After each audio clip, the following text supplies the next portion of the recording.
Welcome back. Another video for you on Sudan war. Airstrikes are resuming. We saw a relative lull in terms of airstrikes on RSF targets in and near Khartoum, but airstrikes resume today. Rapid Support Forces issued a statement about today's airstrikes, and locals are confirming as well. Where were the strikes conducted today? And secondly, where are ongoing clashes today? Any sign of decrease or increase in the intensity of these clashes? Secondly, Sudanese people from Khartoum participated in a protest last night. They took to the streets against war. We have a clip for you. And thirdly, Rapid Support Forces are in possession of some weapons which indicate that RSF is not just a militia. Videos and pictures are being shared of some weapons which RSF is in possession of, or which have been recovered from RSF, which indicate that RSF has been upgrading, improving its capabilities since it joined government, and now that is why it is turning into a formidable rival to Sudanese military. Firstly, viewers, there was a relative calm in terms of airstrikes in downtown Khartoum, Bahri and No main airstrikes were conducted, large-scale airstrikes conducted yesterday. Why? Because evacuation of foreign nationals was underway. US was evacuating its diplomatic staff. Saudi Arabia as well, and other countries' diplomats were evacuated from Khartoum. That is why Sudanese Air Force was not conducting airstrikes. Now, US has completed evacuation of its diplomatic staff and their family members. Though there are still US nationals in Sudan, in Khartoum too, but they are not members of the diplomatic community. They will be evacuated later. Other countries have also evacuated their staff, though still some flights are ongoing to Sudan, inside Sudan for evacuation. Like France today started evacuation operation, but mainly US has completed the evacuation, and after that we saw start of airstrikes. Just an hour ago, Sudanese Air Force conducted airstrikes on northern Khartoum called Bahri. The airstrikes were conducted on Kafouri area to the north of downtown Khartoum is part of Bahri, and there were clashes between RSF fighters and Sudanese military in Kafouri yesterday. There were clashes in multiple locations in Bahri between Sudanese army and RSF fighters. I did a detailed video on that yesterday. And reportedly, Sudanese army was repelled from its positions. It was pushed back from its positions in Bahri yesterday. SAF suffered some setbacks in Bahri yesterday. That is why maybe we saw start of airstrikes on Bahri today. Airstrikes on Kafouri area of Bahri. How many were killed? How many were injured? What was the target?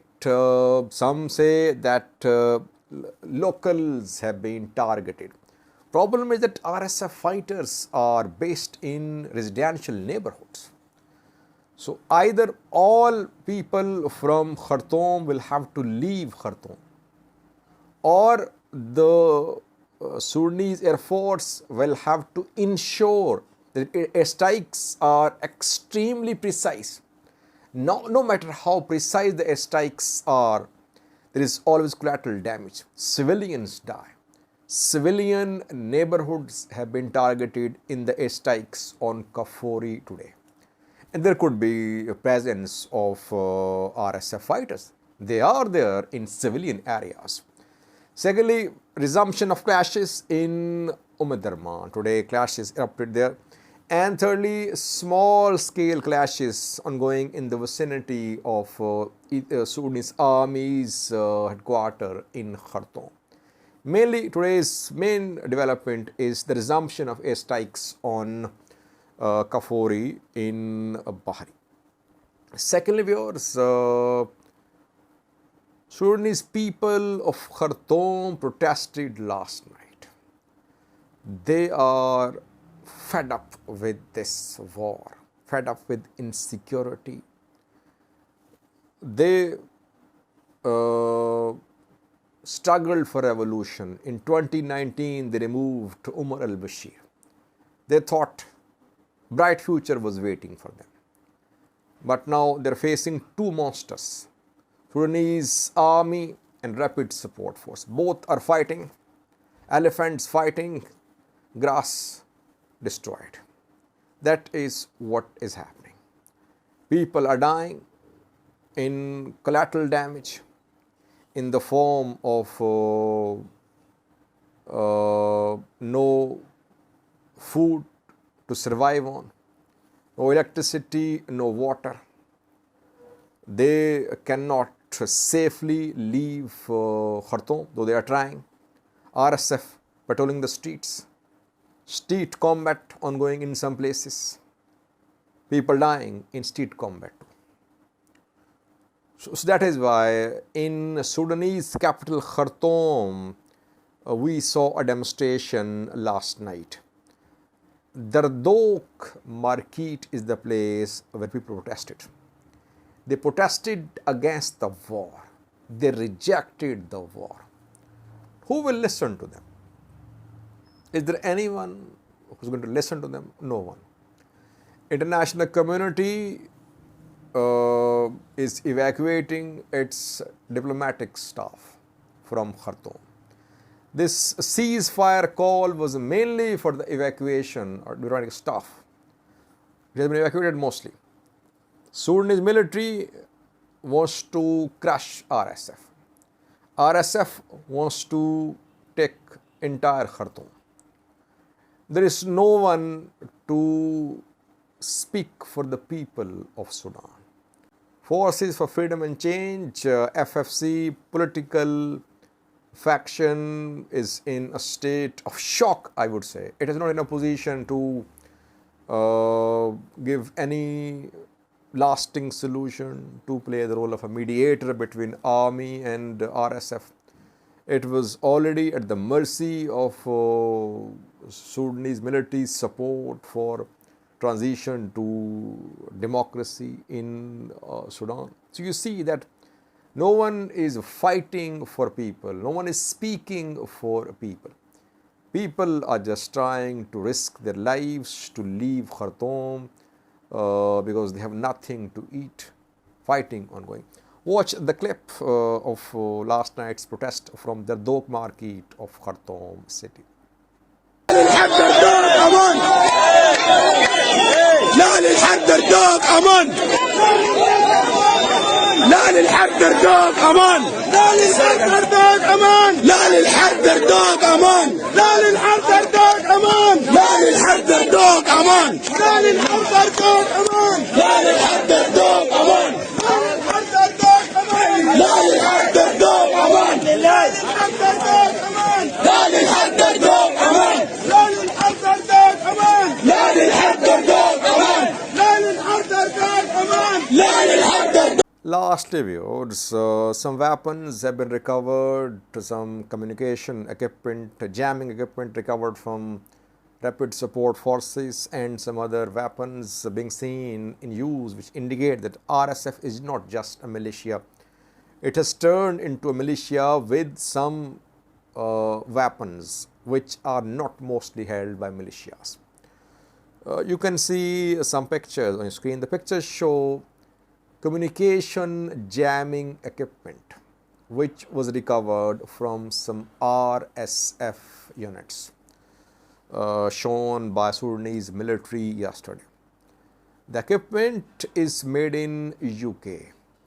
How did RSF get this equipment? We don't know, but RSF is in a position to jam communications, it means.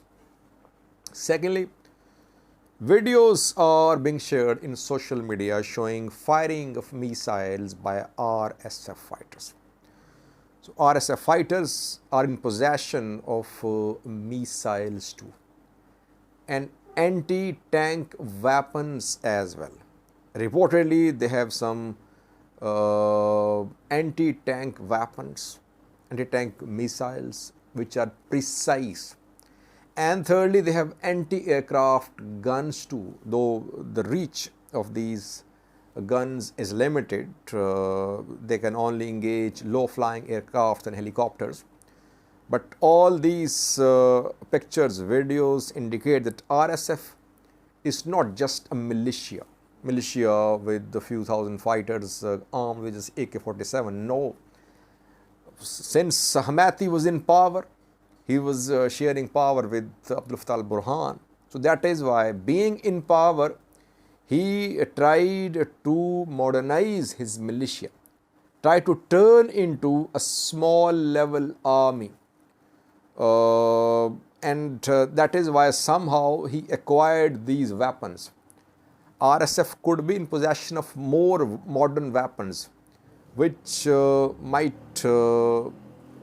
be clear in coming days. So far, the weapons that they have are useful in urban combat. These missiles, anti-aircraft guns, communication, jamming equipment, that they are very helpful when it comes to close quarter fighting. And they have been able to engage some aircrafts and planes too, though no visual confirmation of any plane shot down by RSF fighters. But they have been seen in videos trying to engage helicopters and planes flying over their bases. And most sources say that in coming days we could see RSF in possession of more modern weapons. Of course, RSF cannot be in possession of tanks, but they are seizing tanks. So if they know how to operate tanks, it means they can operate the tanks for full-scale military offensives. They have shown videos showing Sudanese army's tanks, which they have captured. If they have capabilities, it means they can use the tanks as well for a full-scale military offensive. But they are focused on urban combat so far. Perhaps they knew that the war, last war, would be fought in Khartoum.